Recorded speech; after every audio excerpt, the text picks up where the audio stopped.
ఈరోజు చాలా ప్రత్యేకమైన శుభదినం అండి. ఇప్పుడే సారు మనకి ఘన నివాళులు అర్పిస్తూ మనకి పూలదండ సమర్పించారు శ్రీ టంగుటూరి ప్రకాశం పంతులు గారు. దాంతోపాటు ఈవేళ ఇంకో రెండు ప్రత్యేక సందర్భాలు ఉన్నాయండి. అంటే ఘన చరిత్రకి సంబంధించిన, అంటే మన ఆంధ్ర రాష్ట్రంలో, దేశంలో భారీ స్థాయిలో ఒకే రోజు ఇన్ని గ్రామ సభలు అంటే రాష్ట్ర వ్యాప్తంగా జరగడం ఇదే తొలిసారి. మన రాష్ట్రం ఈ ఘనత సాధించింది. దేశంలో మొదటి రాష్ట్రం కూడా మనదే సార్. భారీ స్థాయిలో గ్రామ సభల్ని జరిపించడం ప్రజల సమక్షంలో, అన్ని శాఖల సమక్షంలో. దాంతోపాటు ఇంకో ప్రత్యేకమైన శుభదినం ఏంటంటే మన ఆంధ్రకేశవ టంగుటూరి ప్రకాశం పంతులు గారి జయంతి, పుట్టినరోజు.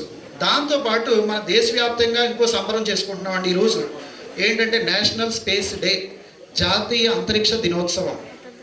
ఇవాళ రోజున కరెక్ట్గా సంవత్సరం క్రితం చంద్రుడి మీద మనం పంపిన ల్యాండ్ రోవర్ అక్కడ ల్యాండ్ అయిందండి. విక్రమ్ అనే దాని పేరు. చంద్రుడి మీద సౌత్ పోల్ దగ్గర దిగిన రోజు ఈరోజు. ప్రపంచంలో ఏ దేశం కూడా ఉత్తర ధ్రువం వైపు దిగింది కానీ చంద్రుడి మీద దక్షిణ ధ్రువం మీద అడుగు పెట్టిన మొట్టమొదటి దేశం భారతదేశం. సో ఒక సంవత్సరం పూర్తయిన సందర్భంగా ఆగస్టు 23ని మనకి ఢిల్లీలో భారత రాష్ట్రపతి శ్రీమతి ద్రౌపది ముర్ము గారి సమక్షంలో జాతీయ అంతరిక్ష దినోత్సవ వేడుకలు జరుగుతున్నాయండి. దాంతోపాటు మనకి గ్రామ సభ ఇదే రోజు నిర్వహించుకోవడం చాలా మంచి అవకాశంగా, అదృష్టంగా మనం భావించుకోవాలి. ఇప్పుడు సందర్భం ఏంటంటే ఆంధ్రకేశవ టంగుటూరి ప్రకాశం పంతులు గారి జయంతి. ఈయన గురించి మన తరమే కాదండి, మన తర్వాత తరం పిల్లలు చాలా తెలుసుకోవాలి. ఏంటంటే ఈయన అత్యంత నిరుపేద కుటుంబంలో పుట్టి కష్టపడి చదివి, ఎలా అంటే అండి 11వ ఏటే తండ్రి చనిపోయారు. ఈ రోజుల్లో అన్ని సౌకర్యాలు మనకి ప్రోత్సాహకాలు ఉన్నాయి. అప్పటి కాలంలో చాలా కష్టం అండి, ఎవరైనా ఆదరణ లేకపోతే చాలా కష్టం. అలాంటి టైంలో 11వ ఏట తండ్రి చనిపోయిన తల్లి చాటున పెరుగుతూ ఆవిడ చిన్న టిఫిన్ కొట్టు ఆ రోజుల్లో అలా చేస్తే చాలా తేలిగ్గా చూసేవారండి. అలా చేసుకుంటూ కుర్రాన్ని చదివిస్తూ తన 6 సంతానంలో ఆయన ఒకడు.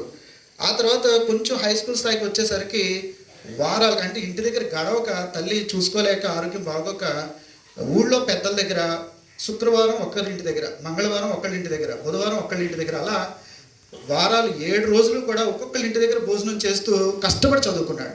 అంటే తన లక్ష్యం మర్చిపోలేదు. అంతటి పట్టుదల మన పిల్లలకి ఇప్పుడు నేర్పాలండి. ఏదైనా మన బాధ్యత అనుకున్నప్పుడు దాన్ని తూచా తప్పకుండా ఎంత కష్టమైనా సరే దాన్ని సాధించి తీరాలి. మధ్యలో వెనుకడుగు వేయకూడదు. దాని పర్సవరెన్స్ అంటారండి, పట్టుదల. దానికి నిలువెత్తు ఉదాహరణ. అలా చదువుకుని పూటకోళ్ళలో వారాలు చేసుకుంటూ చదివి మన భారతదేశంలో లాయర్గా చదివి రాజమండ్రిలో స్థిరపడి బారిస్టర్ అయితే కానీ ఉన్నత న్యాయస్థానాల్లో వాదించడానికి కుదరదండి. అలాగా కొంతమంది దాతల సాయంతో ఇంగ్లాండ్ వెళ్ళి చదువుకున్నారు, పెద్ద లాయర్ అయ్యారు, అష్టైశ్వర్యాలు సంపాదించుకున్నారు.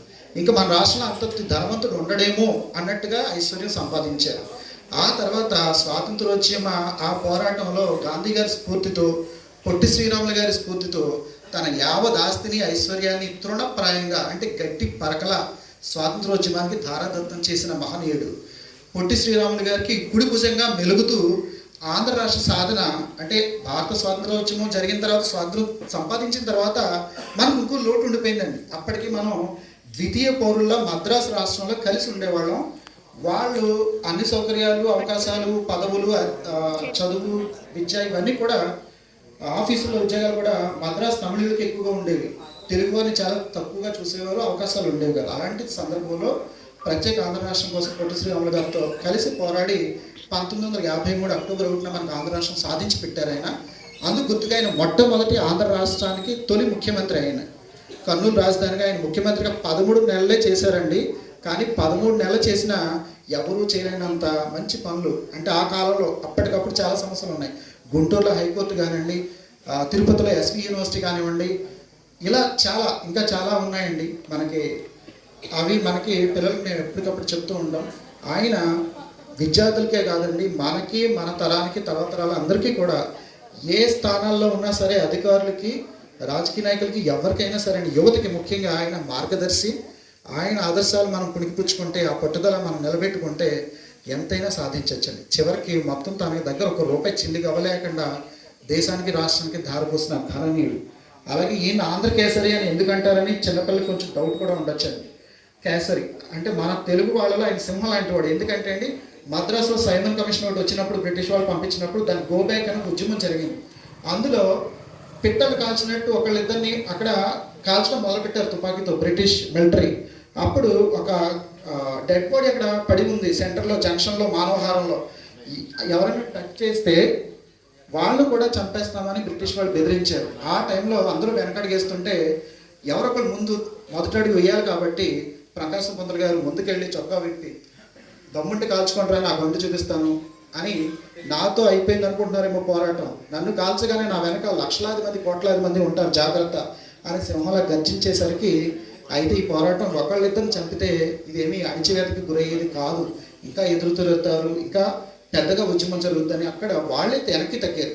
చేతులన్నీ ఆయుధాలు ఉండి కూడా వెనక్కి తగ్గారంటే ఆయన యొక్క వాగ్ధాటి, ఆ సింహం లాంటి స్వరూపం, ఆ మాట, ఆ ధైర్యం కళలో ఉందండి. ఆయన చేతిలో ఆయుధం లేదు. సో మనం కూడా ఎవరికో ఎన్నో అవకాశాలు ఉన్నాయని కాకుండా మన దగ్గర ఒక ధైర్యం, పట్టుదల, చదువు, సంస్కారం ఉంటే ఎంతైనా సాధించవచ్చండి. ఈ సందర్భంగా ఈయన గురించి మాట్లాడడానికి ఈ అవకాశాన్ని అదృష్టంగా భావిస్తూ అందరికీ కృతజ్ఞతలు.